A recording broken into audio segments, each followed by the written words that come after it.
अगर आपके रिलेशनशिप में बिल्कुल यही सब चल रहा है कि पार्टनर आपको जानबूझकर रुला रहा है, या फिर अगर आप रो रहे हो तो पार्टनर को फ़र्क नहीं पड़ रहा है, अब उस सिचुएशन में आप काफ़ी ज़्यादा परेशान हो कि आखिर आपको क्या करना चाहिए, इस सिचुएशन से आप कैसे डील कर सकते हो, पार्टनर के सामने आप खुद को सही कैसे साबित कर सकते हो, और आखिर ऐसा क्या कर सकते हो जिस वजह से पार्टनर भी आपके बारे में सोचे, पार्टनर भी आपसे प्यार करे और पार्टनर भी आपके इमोशंस की वैल्यू करे।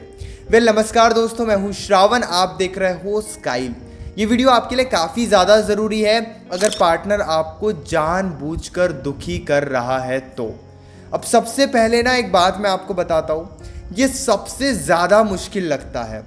जब भी ये सिचुएशन आप देखते हो ना अपने रिलेशनशिप में, खुद को थोड़ा इमोशनली स्ट्रांग बनाओ और ये सब देखकर खुद इमोशनली बहुत ज़्यादा दुखी होकर, परेशान होकर, अपने आप को कमज़ोर बनाकर गलत शब्दों का इस्तेमाल मत करो उनसे बातचीत करने के लिए। सबसे बड़ी गलती जो हम इस सिचुएशन में करते हैं, देखिए पार्टनर तो हमें दुखी कर रहा है, या फिर अगर हम पार्टनर के सामने दुखी हो रहे हैं, हम क्यों दुखी हो रहे हैं? क्योंकि रिलेशनशिप में सब कुछ सही नहीं चल रहा है, पार्टनर अच्छे से बात नहीं कर रहा है, पार्टनर इग्नोर कर रहा है, पार्टनर रिस्पेक्ट नहीं कर रहा है। ये देखकर हम दुखी हो जाते हैं, लेकिन हमारे दुख से पार्टनर को फ़र्क ही नहीं पड़ता है। और जब हम ये देखते हैं कि पार्टनर को फ़र्क नहीं पड़ रहा है, वहाँ पे हम गलत तरीके से पार्टनर से बातचीत करते हैं और हमें लगता है कि क्यों गलत तरीके से बातचीत ना करें, क्यों पार्टनर को ना समझाए। हम गुस्से में आकर उन्हें समझाते हैं, गलत शब्दों का यूज़ करते हैं, कई बार तो गाली भी दे देते हैं, कई बार तो उन्हें बहुत ज़्यादा उल्टा सीधा बोल देते हैं। ट्रस्ट मी, इससे सिचुएशन और ज़्यादा ख़राब होगी। आपको गुस्सा आ रहा है और आप उस गुस्से में उनसे बात कर रहे हो, देन ट्रस्ट मी सिचुएशन ठीक नहीं होगी। मैं जानता हूँ कि इस सिचुएशन में ना खुद को संभाल के रखना बहुत डिफ़िकल्ट होता है, लेकिन ट्रस्ट मी ये काफ़ी ज़्यादा ज़रूरी है। इसीलिए आपको इस सिचुएशन में सबसे पहले निगेटिव वर्ड्स का या फिर गलत तरीके से पार्टनर से बातचीत नहीं करनी चाहिए। अगर आप ऐसा करोगे, वो आपको और ज़्यादा इग्नोर करेंगे, वो आपको और ज़्यादा ब्लेम करेंगे और ज़्यादा दूरी बनाएंगे और आप परेशान ही होते रहोगे। अब बात करते हैं कि फिर आखिर इस सिचुएशन में करे तो करे क्या। खुद को थोड़ा स्ट्रांग बना लेना एक पल में, ये बहुत ज़्यादा मुश्किल है। अब बेसिकली होता क्या है ना, जब भी हम ये देखते हैं ना कि पार्टनर बात नहीं कर रहा है, अच्छे से रिस्पेक्ट नहीं दे रहा है, टाइम नहीं दे रहा है, अब यहाँ पे ना हम दुखी रहने लगते हैं। और अगर आप यही बिहेव रख रहे हो कुछ दिनों से परेशान हो, दुखी हो, तो आपको ना कुछ टाइम के लिए अपने बिहेवियर को पूरे तरीके से बदलने की ज़रूरत है। मैं जानता हूँ ऐसा हो नहीं सकता है, लेकिन एटलीस्ट उन्हें ये प्रेजेंट करो कि अब भी आप थक चुके हो, उन्हें समझा कर। जैसे एक एग्जांपल मैं देता हूँ, आपने उन्हें कॉल करके समझाया, वो नहीं समझ रहे हैं, आपने उनको मैसेजेस किए, वो मैसेजेस पर भी नहीं समझ रहे हैं, तो वहाँ पे गलत शब्दों का यूज़ मत करो। बिल्कुल 1 या 2 दिनों के लिए कंप्लीटली उन्हें समझाना बंद कर दो। जब आप ये एक सडन चेंज करते हो ना, यानी कि अभी तक तो आप समझा रहे थे 3-4 दिनों से, 7 दिनों से, 10 दिनों से, वो नहीं समझ रहे हैं, तो 1-2 दिनों के लिए कुछ मत समझाओ, ना कॉल करो ना मैसेज करो। हमें लगता है कि इस वजह से ब्रेकअप हो जाएगा, ऐसा किए तो वो हमें छोड़ के चले जाएंगे, वो हमसे बात नहीं करेंगे, उन्हें ये लगेगा कि हमको फ़र्क नहीं पड़ता है, वो हमें छोड़ के चले जाएंगे। ऐसा कुछ नहीं होता है, इतने इजीली वो छोड़कर नहीं जाते हैं। अगर वो निगेटिविटी में आपको छोड़कर नहीं जा रहे हैं, जहाँ पे वो आपकी बातों की वजह से इरिटेट हो रहे हैं, परेशान हो रहे हैं, फिर वो आपको छोड़कर नहीं जा रहे हैं, तो जब आप खुद को शांत करोगे तो वो कैसे आपको छोड़कर जाएंगे? जब आप खुद को शांत करोगे ना, तो उनका सारा ध्यान आपके ऊपर आएगा। वो यही सोचेंगे कि कल तक तो आप उन्हें समझा रहे थे, आज आप समझा नहीं रहे हो, आज आप कॉल नहीं कर रहे हो, आज आप मैसेजेस नहीं कर रहे हो, या फिर बात भी कर रहे हो तो काफ़ी नॉर्मल तरीके से बात कर रहे हो। जब आप एक पल में कुछ टाइम के लिए खुद को बदल लेते हो ना पार्टनर के सामने, मन में तो 1000 सवाल चल रहे हैं आपके, लेकिन उनके सामने एक पल में बदल जाओ। जब आप एक पल में बदलते हो ना, देन ट्रस्ट मी उनका ध्यान आपकी तरफ आता है। 2-3 दिन तक मत समझाओ, नॉर्मल बातचीत हो रही है, नॉर्मल बातचीत करो, बार बार वो टॉपिक मत निकालो जिस वजह से आपके बीच में इश्यूज हो रहे हैं। उन्हें समझाने की कोशिश मत करो, उन्हें उनकी गलती बताने की कोशिश मत करो। एंड देन ट्रस्ट मी, जो वो आपको जानबूझकर दुखी कर रहे हैं, रुला रहे हैं, या फिर आपके रोने से फ़र्क नहीं पड़ रहा है, ये सिचुएशन बदल जाएगी। धीरे धीरे उनका भी ध्यान आपके ऊपर आएगा।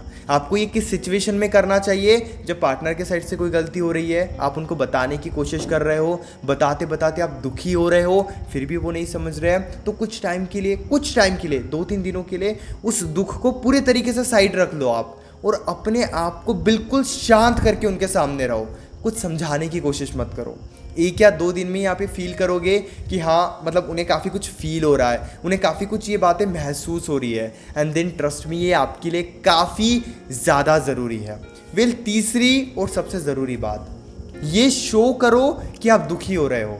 मेरी बात को ध्यान से समझना, जब भी कोई आपको दुखी करे, यानी कि जब भी पार्टनर आपको रिलेशनशिप में दुखी करे, तो ज़रूर उन्हें ये बताना चाहिए कि आप दुखी हो रहे हो, लेकिन ये बताते वक्त भी आपको स्ट्रांग होकर बताना चाहिए। जब भी हम दुखी होते हैं ना, तो हम यही बताते हैं कि हम आपकी वजह से दुखी है, परेशान है, हम कैसे करेंगे, आप क्यों इग्नोर कर रहे हो, आप ना मुझे इग्नोर मत करो, मैं सारा दिन आपके बारे में सोचता हूँ या फिर सोचती हूँ। इतने कमज़ोर हम बन जाते हैं। अब इतना बिहेवियर देख के वो और ज़्यादा इरिटेट होने लगते हैं। लेकिन आपको यहाँ पे कैसा रहना चाहिए कि आप मुझे इतने दिनों से परेशान कर रहे हो, मैं दुखी हो रहा हूँ यार, दुखी हो रही हो, इतना बोलकर शांत हो जाओ। जब आप स्ट्रांग बनकर अपना दुख बताते हो ना, यकीन करो, अंदर से तो आप वीक हो, लेकिन बाहर से उनके सामने आपको स्टैंड लेना होगा कि इससे ज़्यादा दुखी आप नहीं हो सकते। जब आप ये उन्हें शो कर दोगे ना कि इससे ज़्यादा दुखी नहीं हो सकते, देन ट्रस्ट मी, वो आपको और ज़्यादा दुखी नहीं करेंगे, वो आपको और ज़्यादा परेशान नहीं करेंगे। और यही आपके लिए समझना काफ़ी ज़्यादा ज़रूरी है। जब आप ये बिहेवियर लेके चलोगे, जब आप ये सिचुएशन लेके चलोगे कि आप ना अपना दुख भी स्ट्रांग होके बता रहे हो कि आप रोज़ मुझे इग्नोर करते हो, रोज़ मुझे मैसेज नहीं करते हो, रोज़ अच्छे से बातचीत नहीं करते हो, इतना बोलकर बातचीत मत करो। हमें लगता है कि अगर हम भी उनके जैसे बन जाए तो वो तो हमें छोड़ के चले जाएंगे। देखिए, अगर आप खुद के लिए स्टैंड भी नहीं लोगे ना, एटलीस्ट आपके अंदर उतनी हिम्मत भी नहीं है कि आप उन्हें वो बता सको कि आप दुखी हो रहे हो और स्ट्रांग होकर बता सको, तो सिचुएशन नहीं बदलेंगी। इसीलिए जहाँ पे उनकी गलती है, आपको स्ट्रांग बनना ही पड़ेगा। You don't have any other option. इसीलिए स्ट्रांग बनकर ये शो करो कि आपको हर्ट हो रहा है, ताकि वो भी समझ में आए कि इससे ज़्यादा अब वो आपको हर्ट नहीं कर सकते, ताकि अगर आप उनके सामने रो भी रहे हो तो आपके आंसुओं की वो वैल्यू करे। इसलिए कमज़ोर बनाकर अपना दुख मत बताओ, क्योंकि इससे वो और ज़्यादा इरिटेट ही होंगे। सबसे आखिरी और ज़रूरी बात, कभी कभी ना आपको इस सिचुएशन में रिलैक्स होना ही पड़ता है। देखिए, मैं जानता हूँ कि हम जब दुखी होते हैं ना, तो हम भी कुछ ऐसी गलतियाँ कर देते हैं और उसी गलतियों की वजह से पार्टनर 100 बार हमें बातें सुनाता है। इसीलिए इस सिचुएशन में ज़्यादा से ज़्यादा रिलैक्स रहने की कोशिश करो। जहाँ पे पार्टनर आपको दुखी कर रहा है, रिलैक्स क्यों रहना है, मैं एडजस्ट करने नहीं बोल रहा हूँ कि पार्टनर कुछ भी बोल रहा है तो आप सुन लो, उनके साथ रहो, उसी तरीके से बात करो। मैं ऐसे आपको नहीं कह रहा हूँ। मैं आपको ये कह रहा हूँ कि आप एटलीस्ट खुद को इतना स्ट्रांग बना के रखो, इतना रिलैक्स करके रखो कि आप कोई गलती ना कर लो।